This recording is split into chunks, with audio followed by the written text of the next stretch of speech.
நம்ம வருவோன்ற அந்த இது ஸ்க்ரீன்ல அப்படிங்கும்போது அந்த மாதிரி சீன் இல்லாம போயிருக்கு என்னைக்காச்சும்? நிறைய படம் அந்த மாதிரி இருக்கு. இப்போ ஜெயிலர் பண்ணேன், அது வரல.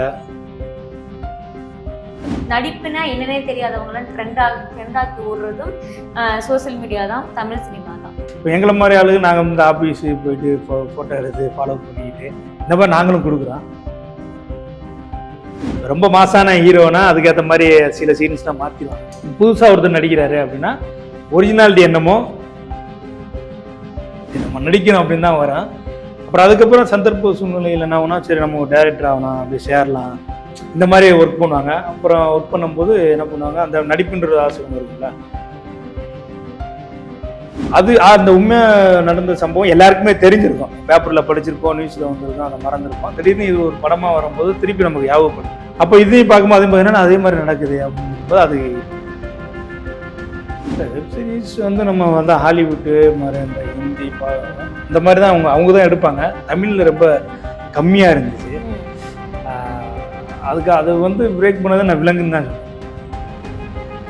நான் தேட்டரில் வந்து நம்ம ஸ்டார்ஸ் படம் வேணால் பார்க்கும்போது சட்டையை கழட்டி அப்படி சுற்றி அப்படியே புளிஞ்சு தலைவா தளபதி தலை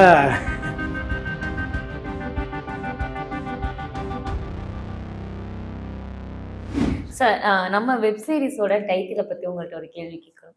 பர்டிகுலராக அந்த டைட்டில் எதுக்கு வச்சார்? ஏன்னா உங்களுக்கும் விக்கி சாருக்கும் ஒரு நட்பு வந்து ரொம்ப நாளாக வந்து இருக்குங்கிற எங்கள் விஷயம் எங்களுக்கு தெரியும். எதுக்கு அவர்கிட்ட கேட்டிங்களா அது எதுக்கு அந்த டைட்டில் அப்படின்னு சொல்லிட்டு? வெப் சீரிஸ் வாரண்டோட டைட்டில். வாரண்ட்ன்றது டைட்டில் என்னன்னா, இப்போ நீங்கள் இப்போ உங்கள் மேலே கேஸ் இருக்கும், தப்பு பண்ணியிருப்பீங்க, அவர் உங்கள் மேலே கொடுத்துருப்பாரு, நீங்கள் அவர் மேலே கொடுத்துருப்பீங்க. அது என்னன்னா ரொம்ப நாள் ஸ்டேஷன்ல இருக்கும். ஐயோ இந்த கேஸ் என்ன ஆச்சு, இந்த வாரண்ட் கேஸ்ன்னு நிறைய கேஸ் இருக்கும். அதை எடுத்துட்டு போய் அதுதான் கதையை இவங்கெல்லாம் போய் பிடிங்க அப்படின்னு சொல்லும் போது அது கரெக்டா சரி போயிட்டு இந்த கிருஷ்ணனை பிடிச்சி கூட்டு வர்றதுக்கு இது வாரண்ட்னு கரெக்டா இருக்கு, வாண்டடா ஒரு வாரண்ட் அப்படின்ட்டுதான் அதோட டைட்டில்.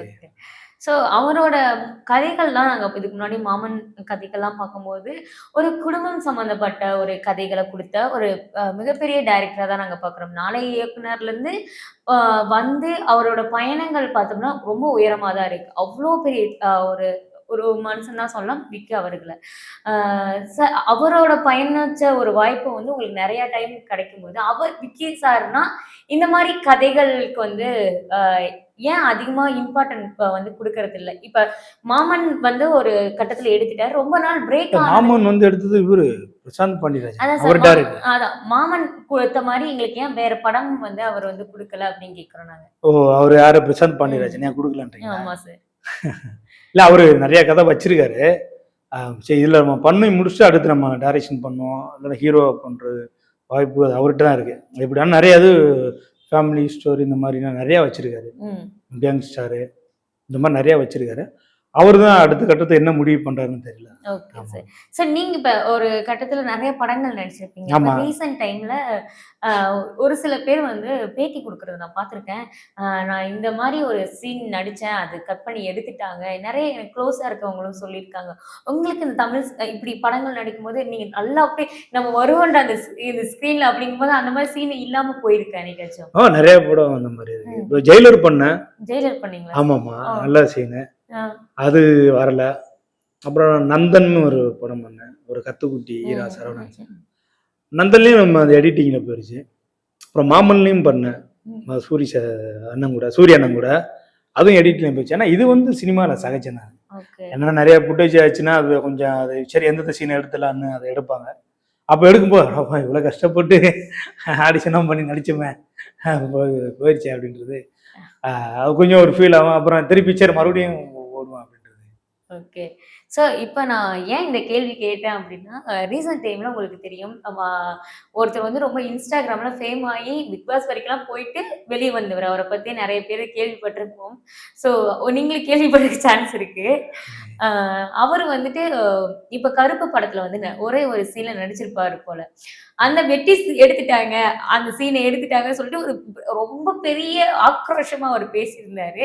ஸோ இந்த மாதிரி ஒரு எதுவுமே இல்லாம ஒரு நடிப்புனா என்னன்னே தெரியாதவங்களாம் ட்ரெண்டாக்கி ஓடுறதும் சோசியல் மீடியா தான், தமிழ் சினிமா தான்.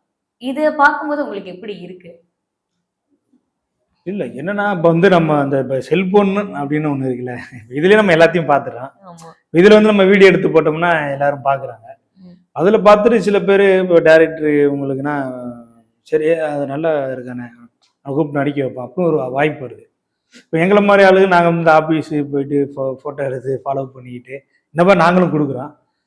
இந்த மாதிரி எங்களை இந்த மாதிரி ஆளுங்க இருப்பாங்க. ஏன்னா அது அப்படியே மாற மாற அதை நம்ம எதுவும் பண்ண முடியாது. எப்படி வேணா வாய்ப்புகள் அதுல இருந்து அது மூலியமா அவங்களுக்கு கிடைக்கும். இப்படி இப்படி போற மூலியமா இப்படியும் கிடைக்கும். ஆமா இது எதுவுமே நம்ம எதுவுமே இதை சொல்லவும் முடியாது. கண்டிப்பா. ஆமா. ஸோ இப்ப வந்துட்டு நான் இப்போ ஒரு கொஞ்ச நாட்களா பார்க்கும்போது, இந்த குடும்பம் சார்ந்த கதைகள் இப்ப அந்த வெப் சீரிஸ நம்ம எடுத்துக்கிட்டோம்னா, ரியலா ஒரு போலீஸ் ஸ்டேஷன்ல என்ன நடக்குமோ, அத அப்படியே ரியலா குடுத்திருந்தாங்க. உண்மை சம்பவம் என்னன்னா அப்படியே இருக்கு. அது வார்த்தைகளாகட்டும், ஒரு வசனங்களாகட்டும், இதெல்லாம் பேசுவாங்களாடா உண்மையா? அப்படின்னு யோசிக்கிற அளவுக்கு மக்களுக்கு தோன்ற அளவுக்கு இந்த வெப் சீரிஸ் இருந்துச்சு. இதுவே ஒரு படமா எடுக்கும்போது மக்கள் இன்னுமே வந்து இந்த மாரி விஷயத்தோட அடாப்ட் ஆவாங்கல்ல. ஏன் இது மாரி உண்மையான சம்பவத்துல மூடி மறைச்சு இப்படி எடுத்தா நல்லா இருக்குமே அப்படிங்கிறத மாத்தி எடுக்குறாங்க சார். தமிழ் சினிமா பொறுத்தவரைக்கும். ஏன் இதே நம்ம வேற லாங்குவேஜ் படங்களாகட்டும் பார்த்தோம்னா அப்படியே இருக்கும். நெறைய மூவி நம்ம ஆமா அப்படியே ஆமா. ஏன் இந்த தமிழ் சினிமால மட்டும் இந்த விஷயங்கள் வந்து மாறவே மாட்டேங்குது? இல்ல அப்படி இல்ல. நீங்க ஒரு ஒவ்வொரு விஷயம் இப்ப நீங்க இந்த ஒரு ஒரு ஹீரோக்கு ஏத்த மாதிரி கதை மாறும். ம்ஹ்ம். இப்ப ரொம்ப மாசான ஹீரோனா அதுக்கேத்த மாதிரி சில சீன்ஸ்லாம் மாத்திருவாங்க. ஓகே. பிரம்மாண்டமா ஒரு சீன் ஒரு நல்ல ஒரு பில்டப் இந்த மாதிரி வைப்பாங்க. புதுசா ஒருத்தர் நடிக்கிறாரு அப்படின்னா ஒரிஜினாலிட்டி என்னமோ அதெல்லாம் அவங்க அதுக்கு முன்னாடி கேதர் பண்ணியிருப்பாங்க. எல்லா போலீஸார உங்க போலீஸ் போலீஸ் கிட்ட எல்லாத்தையுமே வந்து கேதர் பண்ணியிருப்பாங்க. நிறைய பேர்ட்ட கேதர் பண்ணி அந்த விஷயம் கொஞ்சம் கொஞ்சமா கேதர் பண்ணி தான் அவங்க எழுதுவாங்க. எழுதி தான் அப்புறம் இந்த மாதிரி அப்படியே ஒரிஜினல் என்னென்னமோ அதை அப்படியே வைப்பாங்க. அப்படியே வச்சா அவங்க காட்டிகிட்டு இருக்கோம் சில விஷயங்கள் சொல்லுவாங்க. இப்போ இப்படிப்பா அப்படின்னு நான் ஒரு சம்பளம் நினச்சிப்பா நேற்று அன்னைக்கு நான் ஒரு அக்கேஷ் பிடிக்க போனப்பா ஒரு சம்பளம் நடந்தது அப்படியே சார் அப்படின்னு அதை எழுதுவாங்க. எழுதிட்டு அதான் சரி இப்படி பண்ணால் நல்லா இருக்கும் அப்படின்னு சில பேர் அப்படியே பண்ணிடுவாங்க. இப்போ அதே கதையை அப்படின்னும் போது சில ஒரு மாசான ஹீரோ போடும்போது சரி என்னென்ன பண்ணலாம் அப்படின்னு அதுக்கேற்ற மாதிரி மாற்றுவாங்க. வேற ஒன்றும் கிடையாது. ஓகே. ஸோ நம்ம 2 பேரும் இப்ப பேசிட்டு இருக்கும்போது எனக்கு ஒரு கேள்வி தோணுச்சு. இந்த ஒவ்வொரு கால சீசனுக்கு படங்கள் மாறுற மாரி, இந்த ஹீரோ வச்சு ஒரு 4 படம் எடுத்தா ஓடிரும்டா. இந்த டைரக்டர் வச்சு 4 படம் எடுத்தா ஓடிரும். அவரோட மைண்ட் செட் வச்சுட்டு சீசன் ஹீரோ அப்படின்னு சொல்லிட்டு நெறைய விஷயங்கள் வருது. இப்ப கொஞ்ச நாளைக்கு முன்னாடி பார்த்தா நம்ம பிரதீப் சார சொல்லலாம். அவர் ஒரு டைரக்டரா இருந்தாரு. கோமாளி படத்தோட டைரக்டரா ஆமா இருந்து ஆமா. கோமாளி படத்துல உண்மையாவே இது எல்லாருமே தோன்ற ஒரு விஷயம். ஏன்னா நம்ம ஒரு கோமாக்கு போயிட்டு இப்ப 90 கிட்ஸ்ல இருந்து 2Kக்கு வந்து எப்படி மாறுங்கிற ஒரு கதையை கொண்டு வந்ததே அவர்தான். என் மக்களுக்கு புரிய வச்சதும் அவர்தான். அந்த மாதிரி ஒரு ஹீரோ வந்து இப்ப வந்து ஹீரோ ஆயிட்டாரு. அந்த மாதிரி ஒரு டைரக்டர் ஹீரோ ஆகும்போது, அந்த மாதிரி படங்கள் இதுக்கடுத்து யாரா எடுப்பா? அப்படின்னு எங்களுக்கு ஒரு கேள்வி வருதுல்ல. சோ அதுதான் கேட்கிறாங்க. என்னன்னா ஒரு நல்ல டைரக்டர் இப்ப ஹீரோ ஆயிட்டாரு. அப்ப அவங்களுக்கு ஃபுல்லா ஹீரோவா படங்களுக்கு தான் போறாங்க. அப்ப அடுத்து அவங்க படங்களே பண்ண மாட்டாங்களா? அந்த மாதிரி படங்கள் பண்ற டைரக்டர் இல்லையா? அப்படின்னு சொல்லி எங்களுக்கு ஒரு கேள்வி வருதுல்ல. அது உங்க கண்ணோட்டத்துல எப்படி பார்க்குறீங்க?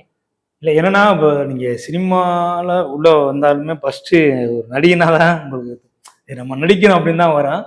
அப்புறம் அதுக்கப்புறம் சந்தர்ப்ப சூழ்நிலையில என்ன ஆகும்னா, சரி நம்ம ஒரு டைரக்டர் ஆகலாம், அப்படியே சேரலாம். இந்த மாதிரி ஒர்க் பண்ணுவாங்க. அப்புறம் ஒர்க் பண்ணும்போது என்ன பண்ணுவாங்க, அந்த நடிப்புன்ற ஆசை ஒண்ணு இருக்கும்ல, அது எப்பவுமே எல்லாருக்குமே இருக்கும்.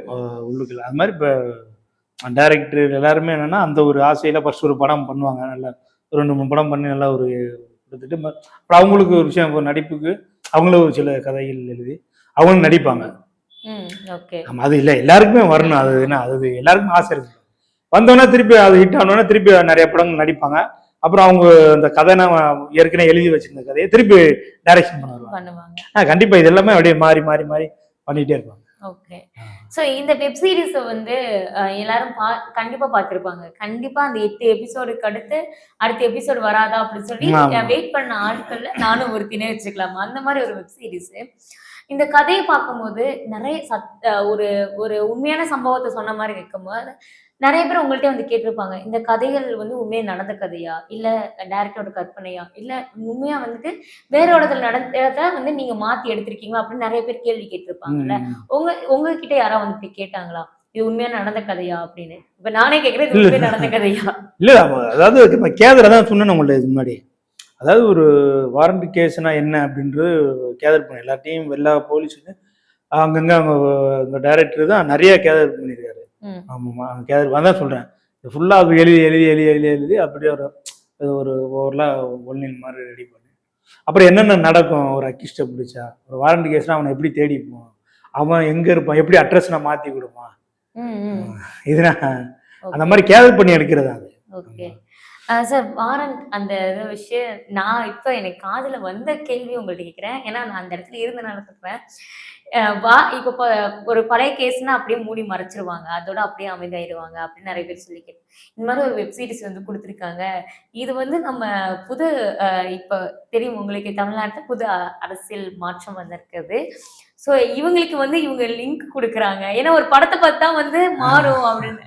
இதுக்கு முன்னாடி விஜய் ஆண்டனி சாரோட படம் பிச்சைக்காரன் படம் வரும்போது, இந்த ரூ. 100 நோட்டுகள், ரூ. 500 நோட்டெல்லாம் தடை பண்ற அது ஒரு விஷயங்கள் வந்து சின்ன ஒரு ஃபோன் கால், அது காமெடி சீன் தான். பட் அது உண்மையா நடக்கும்போது எல்லாரும் தோன்ற விஷயம், படத்தை பார்த்து பண்ணிட்டாங்க அப்படின்னு ஒரு விஷயம். அதே மாதிரி இந்த வெப் சீரிஸை பார்த்து இந்த அரசு வந்து பழைய கேஸ் எல்லாம் வந்து திரும்பி எடுக்கிறதுக்கு டைரக்டர் சார் அவருக்கு ஒரு ஹெல்ப் பண்ணியிருக்காரா, இதை வச்சு சொல்ல வராரா அப்படின்னு நிறைய பேர் கேட்குறாங்க. உண்மைதானா சார் அது? இல்ல நீங்க அப்படி நம்ம பார்க்க முடியும். என்னன்னா நீங்க எல்லாமே அங்க வந்து ஒரு வாழ்வில் இடியாப்ப மாதிரி தான். ஆமா. நீங்க நம்ம உண்மையா நடந்த விஷயத்த ஒரு டைரக்டர் என்ன பண்ணுவாருன்னா போயிட்டு என்ன எப்படிங்க நடந்துச்சு அப்படின்னு நடந்த சம்பவத்தை எழுதி அது ஒரு படமா பண்ணுவாரு. அது அந்த உண்மையா நடந்த சம்பவம் எல்லாருக்குமே தெரிஞ்சிருக்கும், பேப்பர்ல படிச்சிருப்போம், நியூஸ்ல வந்திருக்கும், அதை மறந்துருப்போம். திடீர்னு இது ஒரு படமா வரும்போது திருப்பி நமக்கு ஞாபகப்படுத்தும். ஞாபகப்படுத்தும் போது அன்னைக்கு ட்ரெண்டிங்ல அந்த அதே மாதிரி சம்பவம் அன்னைக்கு ஒன்று நடந்திருக்கு. அப்போ இதையும் பார்க்கும்போது அதே மாதிரி அதே மாதிரி நடக்குது அப்படின்னு சொல்லும்போது அது இதுதான் எல்லாமே அது அந்த காலகட்டத்தில் நடக்கும். அதுதான் உண்மையும் அந்த நம்ம டிவியில் பார்க்க எல்லாமே கலந்து தான். ஓகே, எதுவும் நம்ம சொல்ல முடியாது. Okay sir. ஸோ ஒரு வெப் சீரிஸ் அப்படிங்கிற ஒரு விஷயம் வந்து தமிழ் சினிமாவில் இப்போதான் ட்ரெண்ட் ஆயிருக்குன்னு நான் பார்க்குறேன். ஏன்னா அதுக்கு முன்னாடி வந்து ஒரு டாக்குமெண்ட்ரி மூவி எடுப்பாங்க, இல்லை ஒரு படங்களாக எடுத்துருவாங்க, இல்லை குறும்படங்களாக எடுத்து அனுப்புவாங்க. இது மாதிரி விஷயங்கள் தான் வந்து அதிகமாக நான் பார்த்துருக்கேன். ஆனால் இப்போ வந்துட்டு வேற லாங்குவேஜில் அதிகமாக வந்து இந்த வெப் சீரிஸ் அப்படிங்கிற ஒரு விஷயம் ட்ரெண்ட் ஆனதுனால தமிழ் படங்கள்லாம் அதிகமாக வெப் சீரிஸ் எடுக்கிற மாதிரியும் அடுத்தடுத்த எபிசோடு அப்படி கொண்டு வர மாதிரியும் வந்து பார்க்குறோம். ஸோ இந்த மாற்றம் வந்து வேற ஒரு லாங்குவேஜ் பார்த்தா நம்ம வந்து கத்துக்கிட்டோமா, இல்ல ஆல்ரெடி நம்ம தமிழ் சினிமால இருந்த ஒரு முறை அப்படி கம்மியாயிட்டு திரும்பி இப்ப ஆரம்பிச்சிருக்கு அப்படின்னு இருக்கா? வெப் சீரிஸ் வந்து நம்ம வந்து ஹாலிவுட்டு மாதிரி இந்த ஹிந்தி இந்த மாதிரி தான் அவங்க தான் எடுப்பாங்க. தமிழ்ல ரொம்ப கம்மியா இருந்துச்சு. அதுக்கு அது வந்து பிரேக் பண்ணதை நான் விலங்குன்னு தான் சொல்லுவேன். ஆமா, ஏன்னா விலங்கு தான் அது பண்ணி நிறைய பேர் அதை பார்த்து நிறைய பேர் அதுக்கப்புறம் வெப் சீரிஸ் நிறைய பேர் எடுக்க ஆரம்பிச்சாங்க. அது அந்த வெப் சீரிஸ் எடுக்கிறனால அது எல்லாருக்கும் ஒரு பிளாட்ஃபார்ம், நல்ல பிளாட்ஃபார்ம் அது. அதில் வந்து டைரக்டரு, ப்ரொடியூசரு, கேமராமேன், நடிகர்கள் எல்லாருமே வந்து ஒரு பெரிய ஒரு பிளாட்ஃபார்ம். அது எல்லாருக்குமே ஒரு வாய்ப்பு கொடுக்குது. ஆமாம், தேட்டரு ஒரு ஃபீல் வேற, இதுவும் ஓடிடி தளம்ன்றது அது வேற. சார், ஓடிடிங்கும் போது வந்துட்டு மக்கள் கூட இப்ப நிறைய பேர்த்து நான் கேட்கிற ஒரு கேள்விதான், ஒரு தியேட்டர்ல பார்க்குற ஒரு மூவிக்காகட்டும், ஒரு வெப் சீரிஸ் ஆகட்டும், ஒரு தியேட்டர்ல பார்க்குறக்கும் ஓடிடில பார்க்குறக்கும் என்ன டிஃப்ரெண்ட்? எங்களுக்கு ஏன் எல்லாருமே ஓடிடி இப்போ ஒரு படம் வருதுன்னா டக்குனு ஓடிடிக்கு மாத்திரணும் அப்படின்னு ஒரு கருத்துகள் இருக்குல்ல. முக்கிய காரணம் மொபைல் எல்லா கையிலயும் இருக்கு, மொபைல் அடிக்ட் ஆயிருக்காங்க. ஸோ அதனால ஓடிடிக்கு மாத்தினா ஈஸியா கனெக்ட் ஆயிடும் அப்படிங்கிற ஒரு விஷயங்களா, இல்ல மக்கள் வந்து மெனக்கெட்டு வந்து தியேட்டர்ல பார்க்கறது இல்லை, அதனால ஓடிடிக்கு மாத்தினா ஈஸியா நம்ம வந்து சம்பாதிச்சிடலாம் அப்படிங்கிற ஒரு விஷயங்களாலதான்? இல்லை, இப்போ தேட்டரு தான் முக்கியம். ஏன்னா தேட்டரில் வந்து நம்ம ஸ்டார்ஸ் படம் நானாக பார்க்கும்போது சட்டையை கழட்டி அப்படி சுற்றி அப்படியே புளிஞ்சு தலைவா தளபதி தலை கேப்டன் அப்படின்னா சொல்லி நான் படம் பார்த்துருக்கேன். அது வந்து அதுதான் ஒரு திருவிழா மாதிரி இருக்கும். அந்த மாதிரி இருக்கும்போது தேட்டர் வச்சுருக்கவங்க நல்லா ஒரு சந்தோஷமா இருக்கும். அங்கே போயிட்டு நம்ம அப்புறம் வண்டியை நிப்பாட்டுறோம், உள்ளே போய் ஐஸ்கிரீம் சாப்பிட்றோம், பாப்கார்ன் சாப்பிட்றோம், எல்லாமே வியாபாரம் ஆகும். அது ஒரு ஜாலி, அது சூப்பராக இருக்கும். ஏன்னா அப்போ தான் நடிக்கிறவங்களுக்கு ஒரு ஆர்வம் இருக்குது. பரவாயில்ல, நம்ம தேட்டரில் வந்து நம்ம பேசின டேலாக்கு ஒருத்தர் அங்கேருந்து கைத்தட்டாரு, விசில் அடிக்கிறாரு, நம்ம அதை கேட்குறோம், அவருக்கு சந்தோஷமா இருக்கும். இப்போ எங்கள் ஓடிடி தளத்தில் வந்து ஒருத்தர் வந்து ஃபோன் பண்ணி சொல்லுவார், நான் வீட்டில் பார்த்தேன், அந்த இது நல்லா இருந்துச்சு, அந்த கைத்தட்டல் விசில் நம்ம கேட்க முடியாது, நல்லா இருந்துச்சு அப்படின்னு சொல்லுவாங்க. இதுதான் இதுக்கு ரெண்டு. ஆனால் என்னன்னா தேட்டரில் போய் பார்க்க முடியாதவங்க ஓடிடி ஏன் வராங்க அப்படின்னா, இப்போ வீட்டில் இருந்து ஒரு 2 பேர் தேட்டரில் போய் படம் பார்க்குறாங்க அப்படின்னா, ஓடிடி தரலன்னா ஒரு 6 பேர் உட்காந்து அப்படி வீட்டிலே பார்த்துடலாம். நம்ம நினைச்ச இன்னைக்கு ஒரு 2 நாளைக்கு பாதியை பார்த்துக்கலாம் அப்படின்னு ரொம்ப ஒரு வசதியாக இருக்கும். அதனால அந்த ஓடிடி தளம் ரொம்ப ஈஸியா ஈஸியா இருக்காமா, அது அப்படி இப்படியும் பாத்துக்கலாம் ஓகே சார். இங்க இருந்து போறதுக்கு. ஓகே.